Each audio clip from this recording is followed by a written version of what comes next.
আল্লাহু আকবার, আল্লাহু আকবার। আল্লাহ ওই ভাষাটা কোরআনের ভাষা, জান্নাতের ভাষা, ওইটাও আমার নবীর নামের প্রথম অক্ষরগুলা দিয়া সাজাইছেন। বলে কেমনে কেমনে? বলে তুমি দেখো না টান দিয়া, আলিফ থেকে ইয়া পর্যন্ত টান দিয়া দেখো। তুমি যদি আলিফকে টান দাও আমার নবী আহমদ, যদি বাকে টান দাও আমার নবী বাশীর, যদি তাকে টান দাও আমার নবী তাকি, যদি সাকে টান দাও আমার নবী আস-সাকিব ধ্রুবতারা, যদি জিমকে টান দাও আমার নবী জামিল সবচাইতে সুন্দর, যদি হাকে টান দাও আমার নবী হামেদ সবচেয়ে বড় প্রশংসাকারী, যদি খাকে টান দাও আমার নবী খাতামুন নবীন যার পরে কোনো নবী নাই, যদি দালকে টান দাও আল্লাহ বলেছেন আমার নবীকে ওয়াদাইয়ান ইলাল্লাহি বিইজনি, যদি জালকে টান দাও আমার নবী জাকি সবচেয়ে বড় মেধাবী, যদি সিনকে টান দাও আমার নবী সাইয়্যিদুল বাশার সাকিয়ে কাউসার, যদি শিনকে টান দাও আমার নবী শফিউল মুজনিবিন, যদি সাদকে টান দাও আমার নবী সফিউল্লাহ,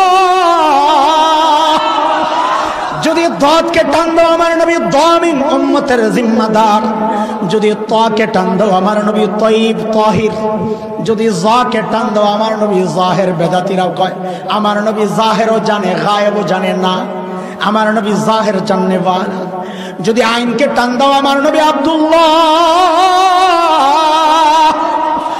যদি গায়নকে টান দাও গুয়ুর আত্মমর্যাদা, নবী বলেন আনা গিয়ারু মিনকুম, তোমাদের মধ্যে আমি সবচেয়ে বেশি আত্মমর্যাদাশীল। যদি ফাকে টান দাও আমার নবী ফারিক বাইনাল হক্কি ওয়াল বাতিল, হক বাতিলের চূড়ান্ত পার্থক্যকারী। যদি কাফকে টান দাও আমার নবী কারিউল কোরআন, জগতে সর্বপ্রথম কোরআনের তিলাওয়াত করনেওয়ালা। যদি কাফকে টান দাও আমার নবী কাফিলুল উম্মাহ, উম্মতের কাফিল আল্লাহর সামনে। যদি লামকে টান দাও আমার নবী রাঈমুশ শাইতান, শয়তানের সবচেয়ে বড় নিন্দাকারী। যদি মিমকে টান দাও আহারে আমার নবী মুহাম্মদ, আমার নবী মনসুর, আমার নবী মাহবুব, আমার নবী মুজাম্মিল, আমার নবী মুদ্দাসির, আমার নবী মুস্তাফা সাল্লাল্লাহু আলাইহি ওয়াসাল্লাম। যদি ওয়াওকে টান দাও আমার নবী ওয়াকিল, যদি নুনকে টান দাও আমার নবী নাযীর, যদি হাকে টান দাও আমার নবী হাদি লিল আলাম। আল্লাহ আমার নবীকে হেদায়েতের জন্য গোটা দুনিয়ার জন্য পাঠাইছেন। যদি হামজাকে টান দাও আমার নবী আল আমিন, যদি ইয়াকে টান দাও আহারে আল্লাহ কত মায়া করে ডাক দিয়েছেন ইয়াসিন।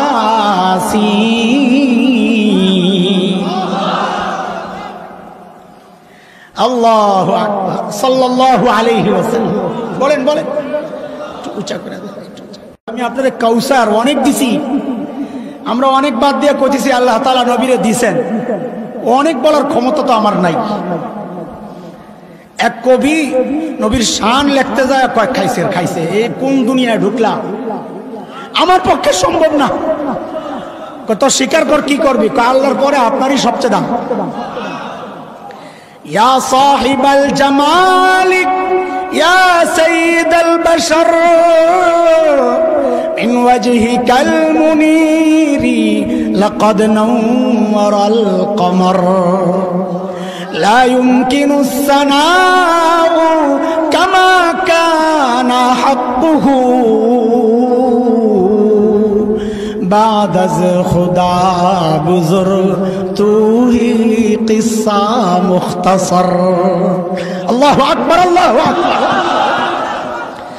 এরে দোস্ত, আল্লাহ যখন আমার নবীকে দুনিয়ায় পাঠান, ওই যে বাবা মেয়েকে পাঠানোর সময় দেখে সবচাইতে সুন্দর বাড়ি, নিরাপত্তা সব ঠিক আছে কিনা দেখে, কিনা দেখে। আমি আপনাদেরকে বলেছি আমি তিনটা মৌলিক পয়েন্টে কথা বলব, এর একটা এখন ঢুকতেছি, মাত্র একটাই ঢুকতেছি, খেয়াল করবেন এখন থেকে। আল্লাহ তাআলা এই জায়গায় মনে হচ্ছে যেন একটু ব্যতিক্রম করছে। কি ব্যতিক্রম? বলে দুনিয়ার সবচাইতে সুন্দর জায়গা তো নবীরে পাঠাইলেন না, কাশ্মীরে পাঠাইতেন, ভূস্বর্গ বলা হয় দুনিয়ার জান্নাত। সুইজারল্যান্ড আহারি কি সুন্দর, ওই জায়গায় পাঠাইতেন। আল্লাহ পাঠাইলেন নবীরে জাজিরাতুল আরবে, পানি নাই, খাওয়া নাই, ফল নাই, ফসল নাই, বৃক্ষলতাহীন জলশূন্য বালুকাময় জায়গা। আল্লাহ ওই জায়গায় নবীরে পাঠাইলেন। কই আপনারা উদাহরণ দিলেন বাবার মতো সব সুন্দর সুন্দর দেখা পাঠায়, কই আল্লাহ তো সুন্দর জায়গায় পাঠাইলো না। কারে ভাইরে, এটা তো বুঝার জিনিস। আল্লাহ নবীরে জাজিরাতুল আরবে পাঠাইছেন কেন? এই কেনটা বুঝা লাগবে মনোযোগ দিয়া। আসেনি মনোযোগ? দেখেন কইলাম, নাইলে আমার কষ্টটা বেকার যাবে, এত কষ্ট করে কথা কইতেছে। জাজিরাতুল আরব, আরব দ্বীপ। আল্লাহ আমার নবীর ওই জায়গায় কেন পাঠাইছেন? সুন্দর সুন্দর এরিয়া বাদ দিয়া। কয়টা বুঝার জিনিস। জাজিরাতুল আরবকে যদি বিশ্ব মানচিত্রের মধ্যে আপনারা দেখেন তো দেখবেন 3 দিকে পানি শূন্য, লোহিত সাগর, আরব সাগর দিয়ে ঘেরাও করা 3 দিক। একদিকে জর্ডান, ফিলিস্তিন, সিরিয়া, ইরাক, ওই দিক দিয়ে একটু লেগে রয়েছে। কয় ঠিক মানুষের হার্টটার অবস্থান যেই রকম, 3 দিকে পানি শূন্য খালি, একদিকে তার তুর রক্তক দিয়ে একদিকে লেগে রয়েছে হার্ট, কলব। ঠিক মানুষের কলবের অবস্থানটা যেই রকম, বিশ্ব মানচিত্রের মধ্যে জাজিরাতুল আরবের অবস্থানটাও ঠিক ওই রকম। এই জন্য ইংরেজিতে বলে জাজিরাতুল আরবকে বলে জিওগ্রাফিক হার্ট, বিশ্ব মানচিত্রের হার্ট ওইটা। তো আল্লাহ নবীকে ওই হার্টের মধ্যে পাঠাইছেন কেন? ওইটাও বোঝা লাগবে, এটা আরেক জায়গা থেকে বুঝাই আনতিস। নবী দুনিয়ায় আসার আগ পর্যন্ত দুনিয়ায় যত দর্শন ছিল, গ্রিক দর্শন, ব্যাবিলিয়ান দর্শন, মিশরীয় দর্শন, পারস্য রোমান দর্শন, দুনিয়ার সমস্ত দার্শনিকরা বলতো যে মানুষকে নিয়ন্ত্রণ করে তার ব্রেন। কে? ব্রেন নিয়ন্ত্রণ করে। আল্লাহর নবী মুহাম্মদুর রাসূলুল্লাহ সাল্লাল্লাহু আলাইহি ওয়াসাল্লাম দুনিয়ার সমস্ত দার্শনিকদের বিরুদ্ধে দাঁড়ায়া ঘোষণা দিলেন, না, মানুষকে তার ব্রেন নিয়ন্ত্রণ করে না, মানুষকে নিয়ন্ত্রণ করে তার কলব, তার হার্ট। নবী বললেন, আলা ইন্না ফিল জাসাদি মুদগাহ ইযা সালুহাত সালুহাল জাসাদু কুল্লু ওয়া ইযা ফাসাদাত ফাসাদাল জাসাদু কুল্লু আলা ওয়া হিয়াল কলব। এরা আমার উম্মত, মানব দেহের মধ্যে একটা গোশতের টুকরা আছে, ওই গোশতের টুকরাটা যদি ঠিক হয়ে যায় গোটা বডি ওকে। ওই গোশতের টুকরা যদি নষ্ট হয়ে যায় গোটা বডির মধ্যে পচন ধরবে। ওই গোশতের টুকরাটার নাম কি? নবী কি বলেছেন? কলব। কলব। বুঝা গেল মানুষের বডি নিয়ন্ত্রণ করে কলব। এইবার বুঝেন আল্লাহ নবীকে ওই জিওগ্রাফিক হার্ট, মানচিত্রের হার্ট জাজিরাতুল আরবে কেন পাঠাইছেন। আল্লাহ বলেন, নবী আপনি কলবের মধ্যে মেহনত করেন, কলবটা ঠিক হয়ে গেলে গোটা দুনিয়ার বডিটা ঠিক হয়ে যাবে। কলব যদি পয়সা যায়, বডি পয়সা যায়।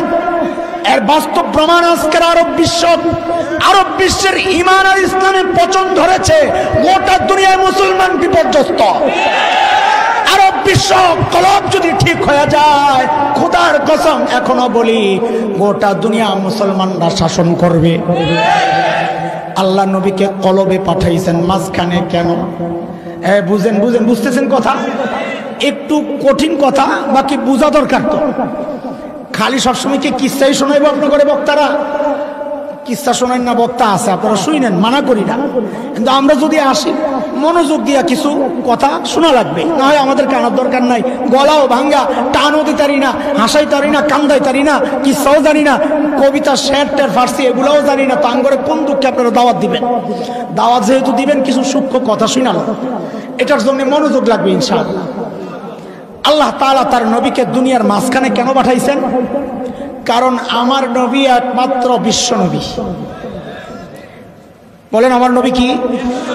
রাহমাতুল লিল আলামিন। মাঝখানে কেন পাঠাইছেন বুঝো। আমি 2টা উদাহরণ দিব।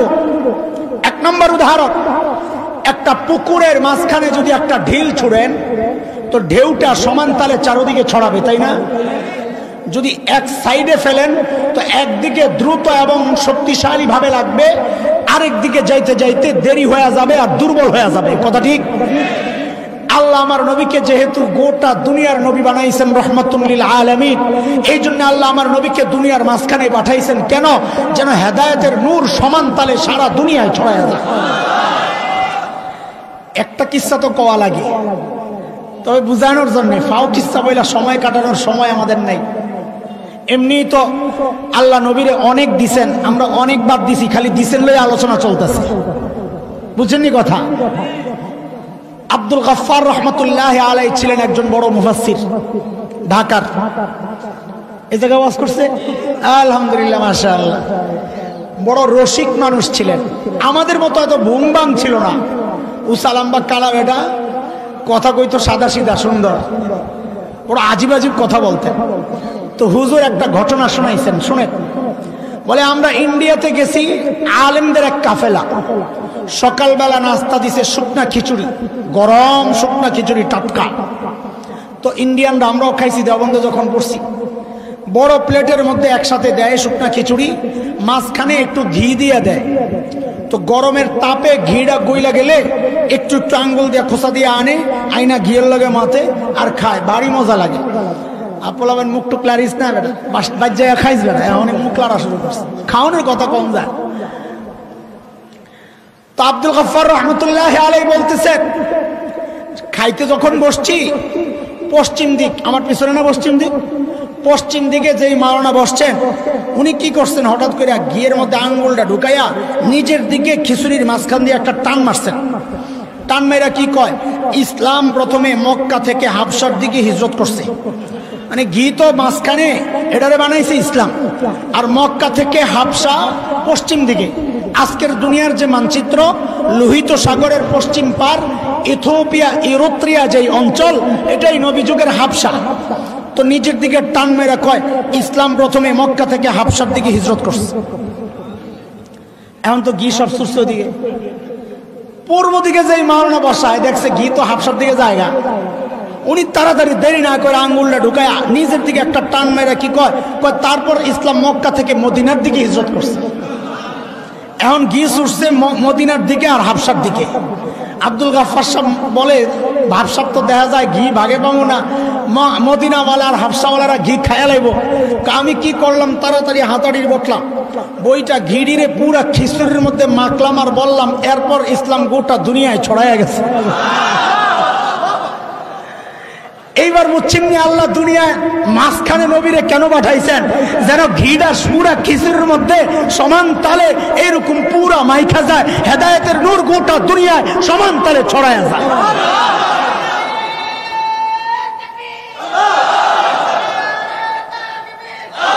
বসো বসো,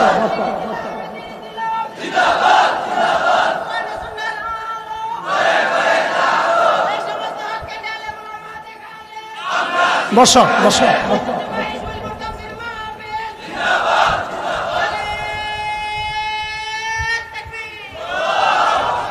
ও ভাই, হাসা করে কোন, আপনারা কথাবার্তা বুঝতেছেন?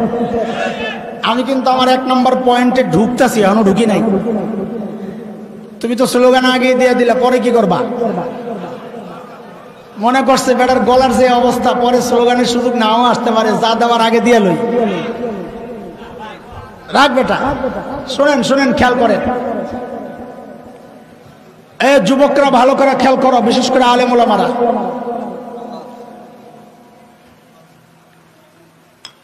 বাংলাদেশের আকাশে শকুনের আনাগোনা পরিলক্ষিত হচ্ছে।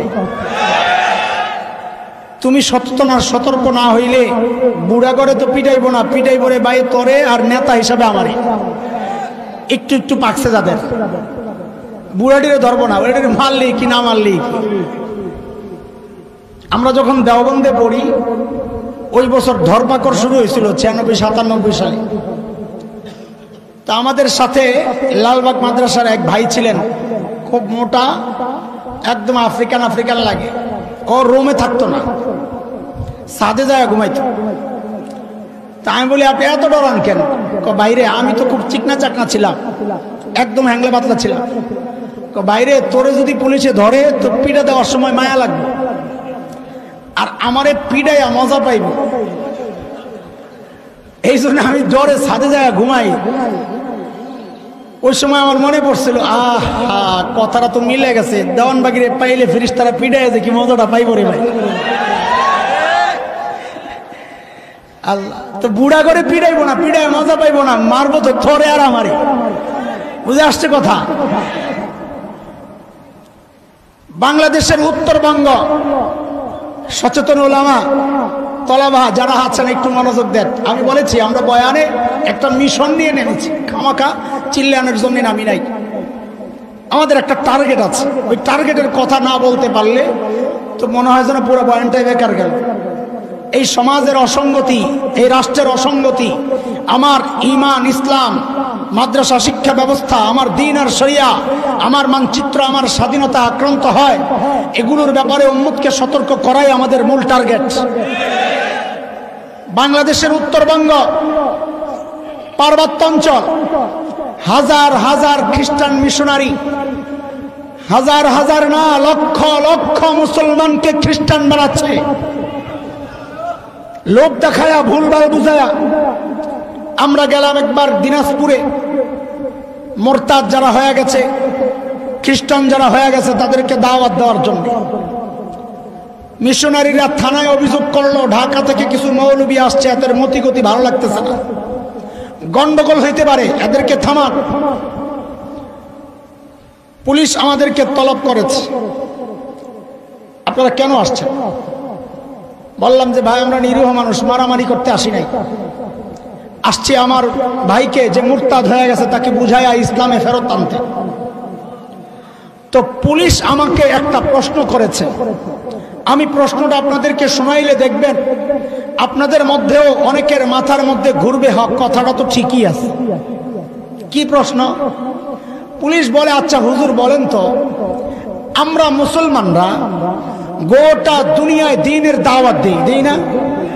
আমেরিকা ইসলামের দাওয়াত চলে না? ফ্রান্সে চলে না? ফ্রান্সের এত মাথা খারাপ কি জন্যে জানেন? ফ্রান্সের 3 ভাগের 1 ভাগ মানুষ মুসলমান হয়ে গেছে, এগো মাথা খারাপ, আর একটু বাড়লে তো মুসলমানরা ক্ষমতা দখল করবে। আমরা বলি খালি অপেক্ষা কর, কয়েকদিন পরে ফ্রান্স ইসলাম ও মুসলমানদের নতুন হবে ব্রাঞ্চ, মুসলমানদের নতুন ব্রাঞ্চ হবে ফ্রান্স। কথা কও ঠিক কিনা? ইনশাআল্লাহ। গোটা দুনিয়া ইসলামের দাওয়াত চলে কি চলে না? আমেরিকায় চলে, ইউরোপে চলে, রাশিয়ায় চলে, আফ্রিকায় চলে, অস্ট্রেলিয়ায় চলে। পুলিশের বক্তব্য, হুজুর ইসলামের দাওয়াত যদি গোটা দুনিয়ায় চলতে পারে তো খ্রিস্টান ধর্মের দাওয়াত বাংলাদেশে চললে সমস্যাটা কোথায়? দেখছেন দেখছেন আপনাদের মাথায়ও ঢুকছে, কথা তো ঠিক, এই জন্যই নাউজুবিল্লাহ আসতে ভেজাল তো লাগছে, এটা বুঝা লাগবে। এই প্রশ্ন তাদের মাথায় আসতে পারে যে তার নিজের নবীকে চিনে নাই। ওই যে শুরুতে মুখস্থ করাইছিলাম নবী ঈসা আলাইহিস সালামের বক্তব্য মনে আছে? বলছিলাম ইনজেকশনের মূল সুইটা ওইটাই, ইয়া বানি ইসরাঈল ইন্নী রাসূলুল্লাহি ইলাইকুম, ও বনি ইসরাইল, আল্লাহ আমাকে তোমাদের রাসূল বানায়া পাঠাইছেন। কথাটা বুঝছেন? আল্লাহ তাআলা আমার নবীকে দুনিয়ায় পাঠানোর আগে যত নবী পাঠাইছেন সমস্ত নবীদের সাথে 3টা বিষয় নির্ধারিত ছিল। কয় বিষয়? মুসলমান খেয়াল করো। 1 নম্বর হচ্ছে ওই নবীর টাইম ছিল নির্ধারিত। আমার নবী বিশ্ব নবী, তার টাইম নির্ধারিত নাই, তিনি কিয়ামত পর্যন্ত নবী। 2 নম্বর, আল্লাহ যত নবী পাঠাইছেন সমস্ত নবীর অঞ্চল ছিল নির্ধারিত। যেমন আজকের বিকৃত বাইবেল, ওই বাইবেলের মধ্যেই আছে হযরত ঈসা বলেছেন আল্লাহ আমাকে ওই ফিলিস্তিনের নির্দিষ্ট একটা অঞ্চলের মানুষের জন্য পাঠাইছেন। 3 নম্বর, আল্লাহ দুনিয়ায় যত নবী পাঠাইছেন সমস্ত নবীদেরকে নির্দিষ্ট কওমের জন্য পাঠাইছেন। দলিল এই যে হযরত ঈসা নিজে বলেছেন, ও বনি ইসরাইল, আল্লাহ আমাকে তোমাদের রাসূল বানায়া পাঠাইছেন। তাইলে হযরত ঈসার নবুয়তের মেয়াদ শেষ কিনা? কয় হাজার বছর আগে? 2000 বলেন কয় হাজার? 2000। হযরত ঈসাকে আল্লাহ বাংলাদেশের জন্য পাঠাইছেন? হযরত ঈসাকে আল্লাহ বনি ইসরাইল ছাড়া অন্য কোন ধর্মের জন্য পাঠাইছেন? পাঠান নাই। এইবার কথাটা বুঝেন, আপনাদের এই সংসদীয় আসনে বর্তমান এমপি সাহেবকে ওবায়দুল মুক্তাদির না কাদের? ওবায়দুল মুক্তাদির চৌধুরী সাহেব। আচ্ছা, বিএনপি যখন ক্ষমতায় ছিল তখন এমপি সাহেব কে ছিলেন?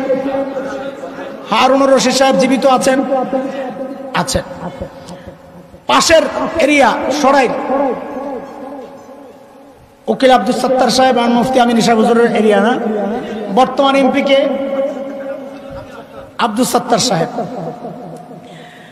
আচ্ছা, এর পরের যে আসন মারা গেছে এমন কোন এমপি আছে আশেপাশে? নাম বলেন। নাসিরনগরের কে ছিল? অ্যাডভোকেট সাইদুল হক। বুঝেন বুঝেন, অ্যাডভোকেট সাইদুল হকের এলাকা এটা কোন জায়গায়? উনি বেঁচে আছেন? বেঁচে নাই? শুনেন, অ্যাডভোকেট সাইদুল হকের কিছু কর্মী এই ঢাকায় বিবাড়িয়া সদরে আইসা একটা অফিস বানাইছে, বানায়া সাইনবোর্ড লাগাইছে এমপি সাহেবের অফিস। কি লাগছে? মুক্তাদির সাহেব। ওনার কর্মীরা এসে জিজ্ঞেস করে এটা কোন এমপি সাহেব রে? কয় সাইদুল হক সাহেবের অফিস। কার অফিস? সাইদুল হক সাহেবের অফিস। সাইদুল হক সাহেবের এলাকা তো এটা না, এলাকা তো নাসিরনগর। তাছাড়া সাইদুল হক সাহেব তো মারা গেছে, ওনার আবার অফিসে এলো কোত্থেকে? কথা কর। পিটাই বুড়ি পিটাই বুড়ি পিটাই বুড়ি। এইবার বুঝেন আমার কথা। ওই যে পুলিশ জিজ্ঞেস করছে খ্রিস্টানরা বাংলাদেশে আইসা তাদের ধর্ম প্রচার করলে সমস্যাটা কি? বলে 1 নম্বর সমস্যা ডেট আউট হয়ে গেছে 2000 বছর আগে। 2 নম্বর সমস্যা হযরত ঈসাকে আল্লাহ বাংলাদেশের জন্য পাঠান নাই। 3 নম্বর সমস্যা হযরত ঈসাকে আল্লাহ মুসলমানদের জন্য পাঠান নাই। বলে আমাদের ইসলামের দাওয়াত গোটা দুনিয়ায় কেন চলে? করে গাধা, আমার নবী বিশ্ব নবী, আমার নবী আমেরিকার নবী, এই জন্য আমার নবীর দ্বীনের দাওয়াত আমেরিকায় চলবে। আমার নবী বিশ্ব নবী, এই জন্য আমার নবীর দাওয়াত অস্ট্রেলিয়ায়, আফ্রিকায়, ইউরোপে, এশিয়ায়, রাশিয়ায়, গোটা দুনিয়ায় চলবে, কিয়ামত পর্যন্ত চলবে। কথা বলেন ঠিক কিনা? তাদের নৈতিক অধিকার নাই। অন্য আসনের এমপি, মৃত এমপির অফিস যদি এই আসনে এসে কেউ খোলে, সে যেমন পিটা খায়, তাদের তো কপাল ভালো। বাংলাদেশের মুসলমান, শান্তিপ্রিয় মুসলমান, তাদের পিটায় এই দেশ থেকে উচ্ছেদ করা দরকার ছিল। সীমা যদি শেষ হয়ে যায়, বাঁধ যদি ভেঙে যায়, আমরা কিন্তু বসে থাকবো না। কারণ হচ্ছে আমরা চুন খায়া দই দেখলে এখন ভয় পাই। বলে চুন কোন জায়গায় খাইলেন? বলে চুন খাইছি পূর্ব তিমুরে। ওই যে ইন্দোনেশিয়ার একটা অঞ্চল, একটা দ্বীপ, সেখানে খ্রিস্ট ধর্ম প্রচার করতে করতে মুসলিম রাষ্ট্র ইন্দোনেশিয়াকে টুকরা টুকরা করা হয়েছে। আমরা চুন খাইছি ওই যে সুদানে, মুসলিম রাষ্ট্র দক্ষিণ সুদান, যেখানে তেল তেল তেল খ্রিস্ট ধর্মের প্রচার করতে করতে এক সময় স্বাধীনতা ঘোষণা করা হলো যে আলাদা খ্রিস্ট রাজ্য। আমরা ওই চুন খায়া এখন তোমরা সেবার কথা বললেও আমাদের কিন্তু জিহ্বা জলে একবার পড়ছি, আর পড়তে রাজি না। এই বাংলাদেশে যদি এই স্বপ্ন দেখো, আমার মানচিত্রকে টুকরা টুকরা করার স্বপ্ন দেখো, আরে কুলাঙ্গার শুনে নাও, ওই পূর্ব তিমুর একজন শাইখুল হিন্দ পান নাই, পূর্ব তিমুর আল্লামা আমিনী পায় নাই, ওই দক্ষিণ সুদান একজন আল্লামা আমিনী পায় নাই, একজন আল্লামা শফি পায় নাই। বাংলাদেশ আজও লাখো লাখো আল্লাহওয়ালা সেজদায় চোখের পানি ফেলে কথা বলে ঠিক কিনা? এই জমিনের এই মানচিত্র টুকরা টুকরা করার আগে একবার আমাদের কথাগুলো শুনে নাও। শাইখুল হিন্দের রুহানি সন্তানরা মরে যায় নাই। আমাদের আকাবির আস্তফ মানচিত্র রক্ষায় রক্ত দিয়েছেন, আমাদের আকাবির আস্তফ দ্বীন আর শরিয়া রক্ষায় রক্ত দিয়েছেন।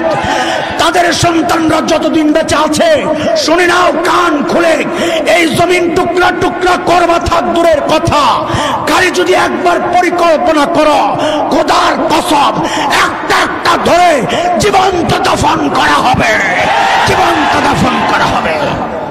রাজি আছি ইনশাআল্লাহ? সচেতন থাকা লাগবে, সতর্ক থাকা লাগবে। আকাশে কিন্তু শকুনের আনাগোনা পরিলক্ষিত হচ্ছে। আমি কথা লম্বা করব না, কারণ সময় টান টান টান টান। 9টায় শেষ করার কথা, 9টা তো বেজে গেছে। আমি একটু পানি খাই, মানে আমার কথা, আপনাকে টাইম না। পরে কয়েন না যে আরো কর, আরো কাম আছে।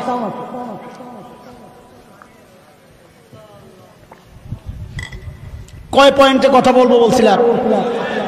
একটা না হবাই গেল, থাক মাঝখানে আরো অনেক। এমনি তো শুরুতে অনেক বাদ দিছি, মনে করছি কিছু কম, এখন কিছুরও অনেক কিছু বাদ দিছি। আরে বুঝছেন নি কথা? আল্লাহ নবীরে বললেন, নবী আপনাকে আতাইনা কাল কাউসার, বহু কিছু দিছি। আমরা বহু আর অনেকরে বাদ দিয়ে কিছু আলোচনা শুরু করছিলাম, এখন কিছুরও বহু কিছু বাদ দিয়ে দিলাম। আল্লাহ বাঁচায় রাখলে আবার ইনশাআল্লাহ। আল্লাহ তাআলা আমার নবীকে যখন দুনিয়ায় পাঠান, বরকত আর বরকত। আরে হযরতে আমিনা বলেন, আমি যখন জমজমের কূপের কাছ থেকে চলে আসি, মেয়েরা বলে আমিনা যাও না, যাও না। বলে কেন? কয় তুমি যাওয়ার সাথে সাথে পানিগুলা নিচে চলে যাও, তুমি থাকলে পানিটা উপরে থাকে, আমাদের তুলতে সহজ হয়। আরে বরকতের কথা কে শোনাবো ভাই? হযরতে হালিমাতুস সাদিয়া রাদিয়াল্লাহু তাআলা আনহা বলেন, আমি যখন তায়েফ থেকে রওনা দিই একটা ছেলে ভাড়া নেওয়ার জন্য, লালন পালনের বিনিময়ে কিছু পয়সা পাবো। আমি গরিব মানুষ, আমার বাহনটা দুর্বল, সবার পেছনে পেছনে বাহন। মক্কায় যায় শুনি সব ধনী ঘরের ছেলেগুলা বন্টন হয়ে গেছে। একটা ছেলে কেউ নিতে চায় না, কারণ বাবা নাই, খরচ দিবে খেয়ে। হযরতে হালিমা বলেন, আমি আমার বোন আমিনার ঘরে যায়া যখন ওই বাচ্চাটাকে দেখছি, আহারে চাঁদ মুখ, আমার কলিজা ঠান্ডা হয়ে গেছে, চোখ আর ফেরাতে পারি না। দৌড়ে যায় বাচ্চাটাকে কোলে নিলাম। ওই যে বলছিলাম বাবা সাজায়া দেয়, আল্লাহ সাজায়া দিছেন। চোখ দিছেন তো দুনিয়ার সেরা সুন্দর চোখ দিছেন, কান দিছেন তো দুনিয়ার সুন্দর সবচেয়ে কান দিছেন, ঠোঁট দিছেন তো দুনিয়ার সেরা সুন্দর ঠোঁট দিছেন। আরে ঘাম দিছেন, ঘাম, ওই ঘামটা পর্যন্ত দুনিয়ার সেরা ঘাম দিছেন, যার থেকে মেশক আম্বরের ঘ্রাণ বের। হযরতে হালিমা বলেন, আমি সাথে সাথে বাচ্চাটারে যখন বুকে জড়ালাম, হারে আমার কাছে মনে হইল বাচ্চাটা আমার সাথে আঠার মতো লেগে গেছে, আর সরাইতে পারি না। আমার স্বামীরে যা বললাম, টাকা পয়সা লাগবে না, মনে হয় বড় এক দামি আমানত আমি পাইয়া গেছি। এরা দোস্ত আমার 2 নম্বর পয়েন্টে খুব তাড়াতাড়ি ঢুকতে হবে। হযরতে হালিমা বলেন, আমি আমার বাচ্চা কোলে নিয়ে বাহনে উঠলাম। আমার স্বামীর সামনে, যেই না আমার স্বামী বাহনের উপর বসলো, অমনি বাহনটা ধাপ করে নিচে বসে পড়ছে। বলে গুতা দে, আর ওঠে না। আমার একটু সন্দেহ লাগছে, কারণ আমি কিন্তু একটু একটু অনুমান করতে পারতেছিলাম যে মেহমান আমি সাথে নিয়েছি ওই মেহমান জেনতেন মেহমান না। আমার স্বামীরে বললাম, একটু নাইমা দাঁড়ান তো দেখি, একটু নাইমা দাঁড়ান। যেই না আমার স্বামী নাইমা দাঁড়াইছে, অমনি বাহনটা লাফ দিয়ে উঠছে। আমার স্বামীরে বললাম, আবার একটু বসেন তো দেখি। যেই না আমার স্বামী বাহনের উপর আইসা বসছে, বাহনটা আবার ঝাপ করে বসে পড়ছে। এইবার যা বুঝার আমি বুঝা গেছি। আমার স্বামীরে বললাম, সামনে না বইসা দেখি তো আপনি আমার পেছনে যায়া বসেন, কাম হয়নি দেখি। হযরতে হালিমা বলেন, যেই না আমার স্বামী পেছনে যায়া বসলো, অমনি বাহনটা লাফ দিয়া উঠা এখন সবার আগে আগে দৌড়ায়। রে দোস্ত, আমার 2 নম্বর পয়েন্ট এইটা। আল্লাহ দুনিয়াবাসীকে জানায়া দিছেন, রে আমার বান্দা, আমি আমার ওই শিশু বন্ধুরে কি ইজ্জতটা দিলাম, একটু তাকায়া তাকায়া দেখ। তার দুধ বাবা হালিমার স্বামী, তাকে পর্যন্ত আমার বন্ধুরে পিঠ দিয়ে আমি বসতে দেই নাই। না, আমার বন্ধুরে পিঠ দিয়া বসা যাবে না, পেছনে যায় বসো। যে মালিক তার বন্ধুর এই ছোট্ট শিশুর এত ইজ্জত দিয়েছেন, আরে মুসলমান তোমার বাইচা থাইকা লাভ কি? ওই নবীর ইজ্জত এই জমিনে ক্ষুণ্ণ হয়, তুমি কেমনে বেঁচে থাকো, কেমনে সহ্য করো? এটা কোনো মুসলমান বরদাস্ত করতে পারে না। কথা কোন ঠিক কিনা? আমাদের স্পষ্ট কথা, আমরা কাউকে ক্ষমতা থেকে নামানোর আন্দোলন তো করি না, কাউকে ক্ষমতায় ওঠানোর সিঁড়িও আমরা হতে রাজি না। আমরা নবী প্রেমিক ইমানদার তাওহীদি জনতা, নবীকে নিজের বাবা মা আপনজনের চেয়েও বেশি ভালোবাসি। কথা কোন? তোমার বাবারে গালি দিলে তোমার যেমন কলিজায় লাগে, আমার নবীকে গালি দিলে তার চেয়ে শত কোটি গুণ বেশি কলিজায় লাগে। লাগে কিনা? কথা কর। আমরা 1400 বছর থেকে এই উদাহরণ পেশ করে আসছি, আমরা আমার নবীর জন্য আমরা জীবন দিতে পারি, রক্ত দিতে জানি। কথা কোন ঠিক কিনা? ইনশাআল্লাহ এখনো প্রস্তুত? প্রস্তুত না ইনশাআল্লাহ? প্রস্তুত না ইনশাআল্লাহ? তাইলে ওলামা একরাম যখনই এই প্রসঙ্গে ডাক দিবেন, ঘরে বসে থাকা যাবে না, আওয়াজ উঠাইতে হবে, আওয়াজ উঠাইতে হবে। আল্লাহর নবীর দুশমনদের অন্য কোনো শাস্তি চাই না, একটাই শাস্তি, মৃত্যুদণ্ড চাই, মৃত্যুদণ্ড চাই। নবীর খতমে নবুয়তের মুকুট লয়ে যারা টানাটানি করে তাদের সাথে কোনো আপোষ নাই। কথা কন, কথা কন। একটাই শাস্তি চাই, মৃত্যুদণ্ড চাই। রাজি আছে? যদি আল্লামা বাবনগরী ডাক দেন, এরে আমার সন্তানেরা, নবীর ইজ্জত রক্ষায় তোদের বুকের তাজা রক্তগুলো এই রাজপথ চায়, কে কে দিতে প্রস্তুত? আল্লাহকে সাক্ষী বানাও। আল্লাহ কবুল করেন। হাত নামান, হাত নামান। না নেওয়াও লাগবে, দেওয়াও লাগবে। কথা নেই, কথা নেই, কথা বললে উঠাই দেব। আপনি যেটা বুঝছেন ওইটার নামই না। ইসলাম রক্ত চায়, ইসলাম রক্ত চায়। ইসলামের গাছে রক্ত নামক পানি না ঢাকলে ওই গাছ ছড়ায় না, এটাই ইতিহাস। রক্ত দিতে গেলে এমনি কি দেয়? সাইদাতে মধ্যে আমার রক্ত নিয়ে যা, এটা আবার কয়া লাগে নাকি? এ কথা কর। কাটা ফালাইয়া দেবো তার মানে কি মাছ খামো না? একটার সাথে আরেকটা সম্পর্ক আছে, এটা বলা লাগে নাকি? মাঝখানে কোনো কথা নেই, মনোযোগ নষ্ট হয়। যে আমার মনোযোগ হারিয়ে গেছে, কই জানি সিনেমাটা সিরিয়াল তাড়াতাড়ি শেষ করার ফিকির ছিল। আল্লাহ সহজ করো। সাল্লাল্লাহু আলাইহি ওয়াসাল্লাম। হযরতে হালিমা বলেন, আমার শেষ পয়েন্টে ঢুকে যেতেছি ভাই, কথা এখানে আটকায় গেছে। হযরতে হালিমা বলেন, আমি যখন বাহন নিয়ে যাই, ওই বাহন, যেই বাহন সবার পেছনে পেছনে মক্কায় আসছে, এখন ওই বাহন তো এখন সবার আগে আগে দৌড়ায়। তায়েফের মেয়েরা জিজ্ঞেস করে, হালিমা এই বাহনে তুমি কি খাওয়াইছো? হযরত হালিমা বলেন, এটা বাহনের কোনো শক্তি না, এটা আমার কুরাইশি মেহমানের বরকত। আরে বরকত কি? দেখো বরকত কি। হালিমার বকরিগুলা যখন মাঠে যায়, ঘাস খায়, যখন ঘরে ফেরত আসে, সবাই লক্ষ্য করলো ওলানগুলা দুধে ভরা। তায়েফের মেয়েরা জিজ্ঞেস করে, হালিমা তোমার বকরি কোন জায়গায় ঘাস খায়, একটু দেখায় দাও না রে বোন। ওই যে আমরা মোটা তাজা পোলাপান দেখলে বলি, এই তোর বাপে কোন দোকানের চাল খাওয়ায় রে, বলি। তায়েফের মেয়েরা হালিমাকে বলে, হালিমা তোমার বকরি কোন জায়গায় ঘাস খায়, একটু দেখায় দাও। হালিমা বলেন, ঘাসেরও বরকত না, বকরিরও কারামতি না, এটা আমার কুরাইশি মেহমানের বরকত। শেষ করতেছি। আমার নবী কত সুন্দর ছিলেন জানেননি আপনারা? হযরতে হালিমার ছোট্ট মেয়ে সীমা বকরি চড়ায়, আস্তে আস্তে দেরি করছে, হালিমা দিছেন বকা, দেরি করলি কেন? মেয়ে তো মাইন্ড করছে, কষ্ট করি আবার বকাও খাবো, কালকের থেকে যাবো না। হযরত হালিমা বুঝছেন সীমারে আটকাইতে হইলে কোন জায়গায় হাত দেওয়া লাগবে। কয় যাইবা না, যাইবা না, আমার কোনো সমস্যা নাই, তোমার কুরাইশি ভাই না খায়া থাকবে, আমার কি? হযরতে হালিমার মেয়ে সীমা নবীরে বড় মহব্বত করতেন, কুরাইশি ভাই।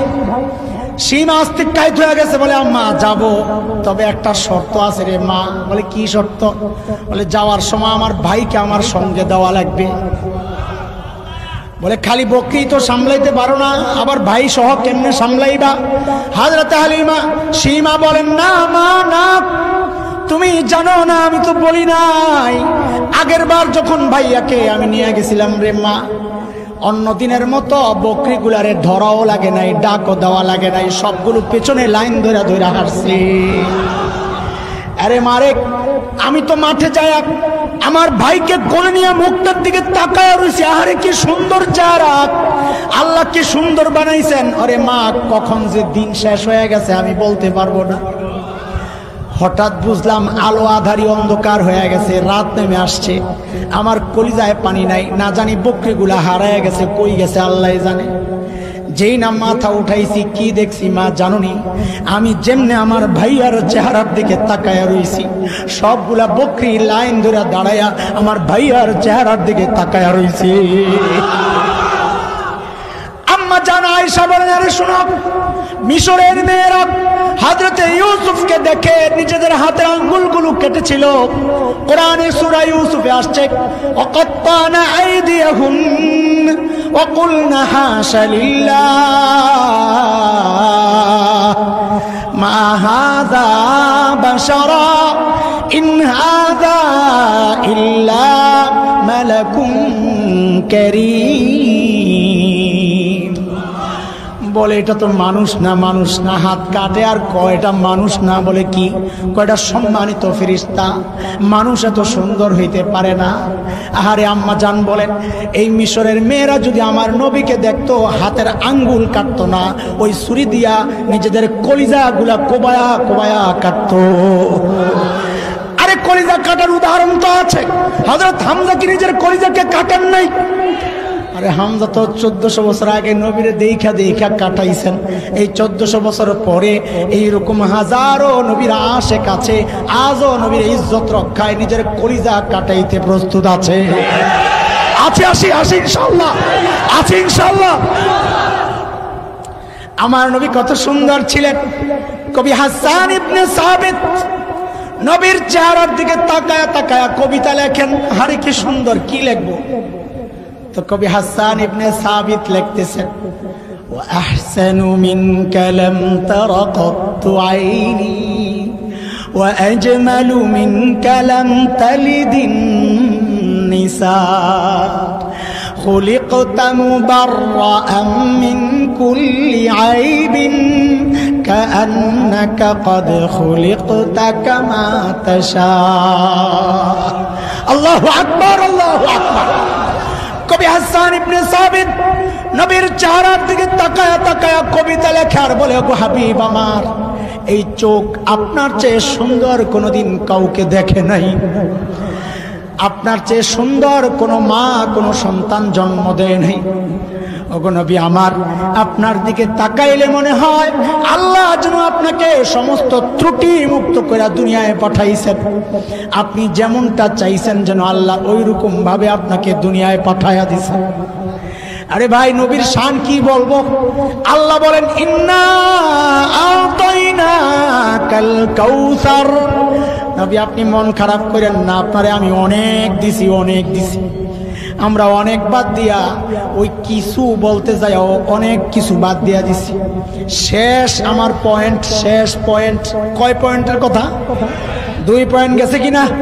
শেষ পয়েন্ট। এই শেষ পয়েন্টে কথা বলার আগে 2টা উদাহরণ দেওয়া লাগবে। 1 নাম্বার উদাহরণ, ফার্মেসিতে যখন ওষুধ কিনতে যায়, যারা সচেতন গ্রাহক যাই দেখে একটা জিনিস, কি এক্সপায়ার ডেট কবে, দেখিনি, মানে এটার মেয়াদ কবে শেষ। আরে কোন দেখিনি? যদি দেখে 1 মাস মেয়াদ আছে, ধুর ওটা পুরানো ওষুধ, নতুনটা দি, বলেননি? আর যদি দেখে 1 মাস মেয়াদ গেছে, তো কিরে ভাই তুই আম করে মারবি নি, ভদ্রভাবেই বলবে। আর যদি দেখে মেয়াদ 1 বছর আগে শেষ, তা আমার মতো এরকম রাগে যদি হয়, ওষুধটা মারবো চেহারার মধ্যে, তুই আমার বিষ খাওয়াইতে চাস? আরে বলবে কি বলবে না? উদাহরণ নাম্বার 1। উদাহরণ নাম্বার 2, নতুন জামাই বিয়ে করতে গেছে, বরযাত্রা, যাওয়ার সময় মোড়ে আটকায় গেছে, জ্যাম প্রচন্ড, যাইতে যাইতে 4টা বেজে গেছে। তো মেয়ের বাবা বলে, এত লেট হয়ে গেল, আচ্ছা আগটা বিয়ে শাদী পরে হবে, আগে খাইয়ালো, খানার টাইম যায়। তো খাইতে বসছে। আপনাদের এলাকায় দেয় কিনা জামাইরে বড় ডিশ, আস্তা মুরগি, আস্তা খাসি, বিভিন্ন কাবাব টাবাব মিলাইয়া সাজাইয়া দেয়। জামাই বাবুর সামনে এই সুন্দর খাবারের আয়োজন, এর রুমাল দিয়ে বসে রয়েছে চুপচাপ, এর নজর আরেক জায়গায় কি ওই কোনায় ডেকোরেটরওয়ালারা একটা টুকরি রাখছে। টুকরি কিসের? বলে এনে নিয়ে সবার ওই টেবিলের হাড্ডি কুড্ডি নিয়ে ফেলায়, লেবু সিল্কা রস তো নাই, ওই সিল্কা নিয়ে ফেলায়। ওই ছোট্ট ছোট্ট বাচ্চারা খাইছে, তাদের যে উচ্ছিষ্ট ঝুটা করছে, ঝুটা নাকে রেডিও লাগছে, পোলাবেন খায়, ওই ময়লা টয়লা পোলাওগুলা নিয়ে ফেলায়। আরে আসেনি সিস্টেম। জামাই বাবু তাকায় রয়েছে ওই টুকরির দিকে, এর সামনে কিন্তু এই দামি খাবার, সবচাইতে দামি খাবার তার সামনে। হঠাৎ লাভ দিয়ে উঠছে, ওইটা ওই টুকরির সামনে যায় আসন গাইরা বসছে। বৈশা ওই মানুষের খাওয়া হাড্ডি, মুরগির রানের হাড্ডি একটা লইছে, লইয়া কামড়ায় আর ওই ময়লা পোলাও একটু খায়, লেবুর রস তো নাই, সিলকাটারে কামড় দেয়, খায় বড় আরাম। দূর থেকে মাইয়ার বাবা এই দৃশ্য দেখছে যে এখন বলেন যেই লোকটা এই ভালো খাবার রাইখা ওই পচা বাসি উচ্ছিষ্ট আর ঝুটা বৈশা বৈশা হাড্ডি চাবায় আর ময়লা খায়, এই মানুষটা সুস্থ না পাগল? বুঝা বলতে হবে, পরে কথা ঘুরানো যাবে না, কেউ চুপ থাকবো না। বলেন এই জামাই এই কি সুস্থ না পাগল? আবারও জোরে বলেন তো, সুস্থ না পাগল? পরে যেন কথা না ঘুরে, আমি আবারও জিজ্ঞেস করতেছি, এই জামাই সুস্থ না পাগল? জোরে কন, জোরে কন, জোরে কন। বুঝা গেল এই জায়গায় ও পাগলের অভাব নাই। কেন? কেন? এতক্ষণ যা বললাম, শ্রেষ্ঠ নবী দিছেন আল্লাহ, এত দামি নবী, এত মহান নবী, সবার উপর যার মর্যাদা, আল্লাহ যাকে দিছেন তো সেরাটাই দিছেন। ওই রকম নবীর আখলাক আর আদর্শ তোমার সামনে, তুমি ওইটা বাদ দিয়া 1 বছর আগের ডেট এক্সপায়ার হওয়া ঔষধ খাইতে চাও না, অথচ যেই ধর্মের ডেট এক্সপায়ার হয়ে গেছে, ডেট শেষ হয়ে গেছে 2000 বছর আগে, ওই ধর্ম তোমার পোশাকে, তোমার মাথায়, তোমার পায়ে, তোমার প্যান্টে, যেই ধর্ম নাপাক, গান্দা, পচা, মুশরিক হিন্দুদের ওই উচ্ছিষ্ট ময়লা আবর্জনা, নোংরা ময়লা পায়খানাগুলা তোমার বিয়ের মধ্যে প্রকাশ পায়, তোমার বউয়ের পোশাকে প্রকাশ পায়, তোমার জামায় প্রকাশ পায়, তুমি তো আস্তা একটা পাগল। কথা কও ঠিক কিনা? নবীর এই আদর্শ বাদ দিয়া তুমি যদি অন্য কাউকে ফলো করো, বোঝা গেল তোমার মাথা নষ্ট। নবীকে চিনছো তোমরা? আরে কথা কও, চিনছো? ঘোড়ার ডিম চিনছো? নবীরে চিনলে তোমার মাথা কেন ইহুদির মতো? নবীরে চিনলে তোমার মুখ কেন ইহুদির মতো? কথা কও। নবীরে চিনলে তোমার বউয়ের শাড়ি কেন হিন্দুদের মতো? নবীরে চিনলে তোমার মেয়ের বিয়ের অনুষ্ঠানের সব প্রোগ্রাম কেন হিন্দু সিরিয়াল দেখা দেখা ঠিক করো? যদি নবীকে চিন্না থাকো, আল্লাহর নবীকে যদি বড় নিয়ামত মনে করো, আজকের এই তাফসীরুল কুরআন মাহফিল থেকে প্রতিজ্ঞা করে যাও, ইনশাআল্লাহ আমরা সুস্থ পাগল না, নবীর ওই সুন্দর সুন্নাহ দিয়া নিজের জীবনকে সাজাইতে চাই ইনশাআল্লাহ। রাজি আছি ইনশাআল্লাহ?